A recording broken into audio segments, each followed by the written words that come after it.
71 সালের ঘটনা বলতেছি, আমরা তো দেখি নাই, শুনছি আর কি। 71 যদি দেখতাম এতদিনে রাজাকার হয়ে যেতাম। আল্লাহ আমাদেরকে বাঁচাই দিয়েছে, আল্লাহর মেহেরবানি, ঠিক কিনা বলে? মন মতো হইলে মুক্তিযোদ্ধা, মন মতো না হইলে রাজাকার। কত কিছু দেখলাম এই শাহবাগের বুকে।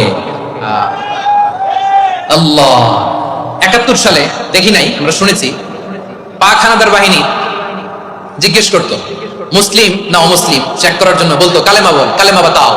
তো যারা কালেমা বলতে পারতো পাকিস্তানি বাহিনী নাকি ওদেরকে ছেড়ে দিত, শুনেছি। তো একজনকে এক বাঙালিরে পেয়ে তার মাথার মধ্যে বন্দুকের নল ধরে বলতেছে কালেমা বল, সালে কালেমা বাতা, কালেমা বল। তো ভয়ের চোটে এই দোয়া পড়া শুরু করছে। ও পড়তেছে লা ইলাহা ইল্লা আনতা সুবহানাকা ইন্নী কুনতু মিনাজ জালিমিন। পাকিস্তানি বলে সালে ইয়ে তো মুসিবত কা কালেমা है। বাঙালি কয় হাম তো ভি মুসিবত মে হ্যাঁ। পাকিস্তানি বলে বেটা কোন দোয়া বললে, এটা তো মুসিবতের কালেমা। কয় আমিও তো মুসিবতে আছি।